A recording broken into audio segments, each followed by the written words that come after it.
नमस्कार, light your self के अंदर आप सबका स्वागत है। तो आज हम बात करेंगे पैसिव वॉइस की।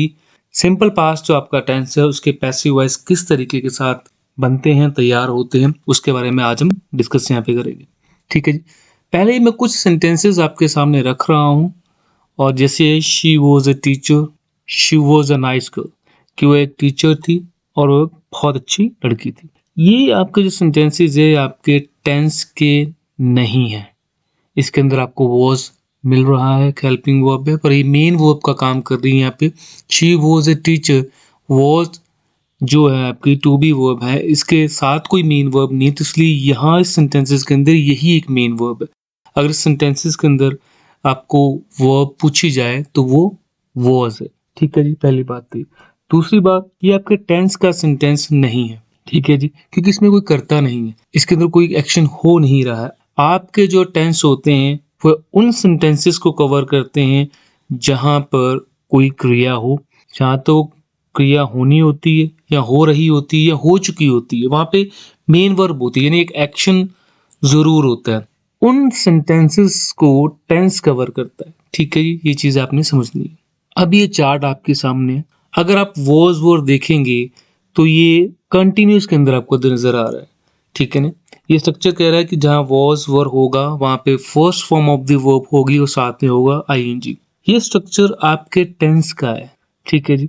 अब आप पैसिव वॉइस देखेंगे, वहां पर भी आपको वॉज का प्रयोग हुआ मिलेगा, वर्ब का प्रयोग हुआ मिलेगा, लेकिन वो आपका टेंस का सेंटेंस नहीं है जो आप यहाँ पे देख रहे हैं। ठीक है जी। तो वॉज वर्ब का प्रयोग देख रहे हैं टेंसेस के चार्ट के अंदर, सिर्फ आपको कंटिन्यू के अंदर मिलेगा, पास्ट कंटिन्यू के अंदर मिलेगा। ठीक है, और आपको कहीं नहीं मिलेगा। ठीक है।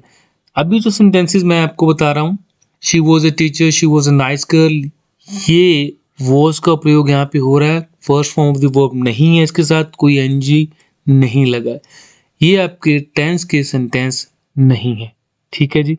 चलिए आप पैसिव वॉइस के बारे में बात करते हैं। तो आपका जो सिंपल पास्ट का सेंटेंस एक ले ही लेता हूँ, फिर मैं आपको समझाता हूँ। ही रॉट अ लेटर, ठीक है, उसने लेटर लिखा। यहाँ पे एक सब्जेक्ट है ही, यानी उसने वह है। वर्ब है wrote, second form of the verb है, क्योंकि सिंपल पास्ट है, second form of the verb लगती है यहाँ पे। अ लेटर, ठीक है, ये इसका ऑब्जेक्ट है। इसके अंदर होता है ये कि सब्जेक्ट आपका ऑब्जेक्ट बन जाता है और ऑब्जेक्ट आपका सब्जेक्ट बन जाता है। ठीक है। अगर इसे मैं पैसिव वॉइस के अंदर कन्वर्ट करूं तो अ लेटर जो एक ऑब्जेक्ट है वो पहले आ जाएगा, अ लेटर। ठीक है। अब यहाँ पे लगेगा वॉस, क्योंकि ऊपर सिंपल पास्ट है तो यहाँ पे हम लगाएंगे वॉस, और वॉस का third form of the verb आएगी। ठीक है जी। और आपका ही हिम में बदल जाएगा। होप सो आप इतना स्ट्रक्चर समझ गए हो। ठीक है जी। सब्जेक्ट जिसके बारे में बात चल रही है, तो पहले वाक्य के अंदर आप देख रहे हैं कि उसके बारे में बात चल रही है, किसके बारे में, जिसने पत्र लिखा है। ही रॉट अ लेटर, मतलब उसने पत्र लिखा है, इसके बारे में बात चल रही है। लेकिन पैसिव वॉइस के अंदर लेटर की बात चल रही है। A letter was written by him, कि उसके द्वारा पत्र लिखा गया। ठीक है जी। चलिए यहां तक आपने समझ लिया, आपको समझ में आ गया होगा। चलिए अब हम समझते हैं कि किस प्रकार से आपकी असल जिंदगी के अंदर वाक्य पैसिव वॉइस यूज होते हैं। अगर एक्टिव वॉइस है तो उसकी अपनी इंपॉर्टेंस है, अगर पैसिव वॉइस है तो उसकी एक अपनी इंपॉर्टेंस है। पैसिव वॉइस के अंदर हम करते क्या है कि हम काम के होने के ऊपर ज्यादा फोकस रखते हैं। किसने किया इसके बारे में हम ज्यादा ध्यान नहीं देते, यहाँ हमें पता नहीं, जहाँ हम बताना नहीं चाहते हैं। ठीक है ना, जहाँ हम उसे इतनी इंपॉर्टेंस नहीं देते। एक्टिव वॉइस और पैसिव वॉइस दोनों की अपनी अलग अलग इंपॉर्टेंस है। ही रॉट अ लेटर, उसने पत्र लिखा, तो मेरे पास अगर एक्टिव वॉइस है तो मुझे कोई जरूरत नहीं उसे इस तरह से लिखने की, a letter was written by him. तो फिर असल जिंदगी के अंदर ये पैसिव वॉइस कैसे बनते हैं, कहाँ पे यूज होते हैं, चलिए अब वो कुछ सेंटेंसेस ले लेते हैं। ठीक है। मेरा पहला सेंटेंस है, a family was rescued from burning building. ठीक है जी। यानी कि एक फैमिली को रिस्क्यू किया गया, बचाया गया जलती हुई बिल्डिंग से। ठीक है जी। तो यहाँ पर वॉज देखते हैं, वॉज के साथ third form of the verb देख रहे हैं। जब भी आप वॉज वर्ब देखें या इज आर एम देखें, उसका third form of the verb देखें तो याद रखें कि वो पैसिव वॉइस होते हैं। ठीक है जी। आगे देखते हैं, a special menu was prepared for the grand opening, कि जो स्पेशल मेन्यू है वो तैयार किया गया है ग्रैंड ओपनिंग के लिए। ठीक है, पैसिव वॉइस है। समझने वाली बात यह है कि यहाँ पे इंपॉर्टेंस किस चीज की है, मेन्यू की, जो प्रिपेयर किया गया है ग्रैंड ओपनिंग के लिए। किसने की है इस बात की इंपॉर्टेंस नहीं है, हम बताना नहीं चाहते, जताना नहीं चाहते। पहले वाले में भी यही था, अ family was rescued from burning building, कि फैमिली को बचाया गया है, ठीक है ना, रेस्क्यू किया गया है जलती हुई बिल्डिंग से। किसने किया है इसके बारे में हम बात नहीं कर रहे हैं, ठीक है। New regulations to address the pollutions were implemented by the government, कि जो नई रेगुलेशंस है पोल्यूशंस की वो इम्प्लीमेंट कर दी गई हैं। अगर आप इसके भावों को देखो तो किस तरीके से भाव बन रहे हैं कि रेस्क्यू किया गया फैमिली को, न्यू रेगुलेशंस इम्प्लीमेंट की गई, ठीक है जी। जैसे suspects were arrested, suspect arrest किए गए, जैसे है कि the 2 persons were killed in the accident, कि 2 इंसान एक्सीडेंट के अंदर मारे गए, ठीक है ना। तो यहाँ पे आप अगर भाव देख रहे हैं तो गया का भाव ज्यादा आ रहा है, पैसिव वॉइस के अंदर गया का भाव ज्यादा आता है, बट जरूरी नहीं है। एक सेंटेंसेस आपके सामने मैं और ले रहा हूं, ठीक है जी, इसे देखिए जरा। A book was kept on the table, अब यहाँ पे भी वॉज का प्रयोग है, third form of the verb है, और यहाँ पे मैं क्या इसकी हिंदी निकाल रहा हूँ कि किताब टेबल के ऊपर रखी थी, ठीक है जी। ये बता रहा हूँ आपसे कि किताब टेबल के ऊपर रखी थी। अब यहाँ पे मैं ये नहीं कह रहा हूँ कि रखी गई। एक और सेंटेंस लेता हूँ, आपको समझ में आएगा।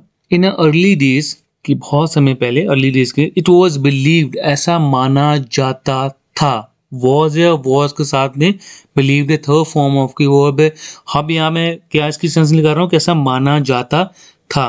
और ये वाला सेंटेंस जो आपके सामने रख रहा हूँ कि 2 person were killed in the accident, कि 2 पर्सन दुर्घटना में मारे गए।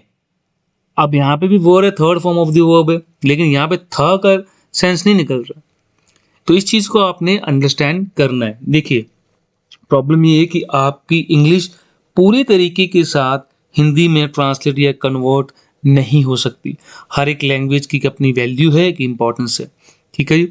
अंग्रेज इस बात को अच्छे तरीके से समझते हैं, क्योंकि वो ट्रांसलेट नहीं करते ना, हम ट्रांसलेट करते हैं, और इसलिए जब हम एक तरह से समझते हैं तो दूसरी साइड से वो चीज़ें गलत हो जाती। आपने कंसेप्चुअल क्लैरिटी रखनी है, ठीक है ना, और जब इसे पढ़ना है तो उसके भावों को अंडरस्टैंड करना है। ये सेम पैसिव वॉइस आपका था की भी भावना दे देता है और गया है की भावना भी दे देता है। जैसे trucks were collide with each other, ठीक है ना, कि जो 2 ट्रक हैं, ईच अदर बताता है दो ट्रक हैं। अगर ज्यादा ट्रक होते एक दूसरे तो वन अनदर लिखा जाता है। ईच अदर मतलब 2 ट्रक है आपस के अंदर टकरा गए। The trucks were collide with each other, 2 truck आपस के अंदर टकरा गए, इसमें गए के भाव आ रहा है, ठीक है। होप सो आप मेरी बात समझ पा रहे हो। तो आपने यहाँ पे ये नहीं इसकी सेंस निकालनी कि 2 ट्रक आपस में टकरा गए थे, ऐसा नहीं आपने कहना है, ठीक है। आपने कहना क्या है कि 2 ट्रक आपस में टकरा गए, ये पास्ट में काम हो गया, ठीक है। होप सो आप मेरी बात समझे हो, आपको ये चीज़ समझ में आई हो कि किस प्रकार से सेंस निकलती हैं, किस तरह से पैसिव वॉइस बनते हैं। आप जब भी पढ़ें तो इस बात का ध्यान रखें कि जब वॉज वर हो और साथ में third form of the verb हो तब वो एक पैसिव वॉइस है, ठीक है जी। चलिए कुछ सेंटेंसेस लेते हैं पैसिव वॉइस के। My car was stolen last night, यानी कि कल रात मेरी कार चोरी हो गई। किसने की इसके बारे में बात नहीं हम कर रहे हैं, ठीक है जी। आगे देखते हैं। She was killed in the accident, वह दुर्घटना में मारी गई। किसने मारी इसके बारे में बात नहीं कर रहे हैं। Trucks collide with each other, यानी कि 2 ट्रक आपस के अंदर टकरा गए। किसने टकराए उनके बारे में बात नहीं चल रही है, ठीक है नहीं। तो आपने ये ध्यान रखना है कि इसमें काम के होने का जिक्र होता है, किसने किया इसके बारे में हम बात नहीं करते, क्योंकि हम चाहते नहीं है करने। अदरवाइज हम इसे एक्टिव वॉइस के अंदर लिखते हैं कि काम किसने किया। इसमें डूअर की इंपॉर्टेंस नहीं होती, इसमें एक्शन की इंपॉर्टेंस होती है। होप सो आप मेरी बात समझे हो। A book was kept on the table, यानी कि किताब टेबल पर रखी थी। किसने रखी इसके बारे में हम बात नहीं कर रहे हैं, ठीक है। चलिए आज की वीडियो में बस इतना ही था। आपसे नेक्स्ट वीडियो में मुलाकात करते हैं, नेक्स्ट वीडियो में मिलते हैं, तब कुछ नया सीखेंगे। तब तक के लिए धन्यवाद।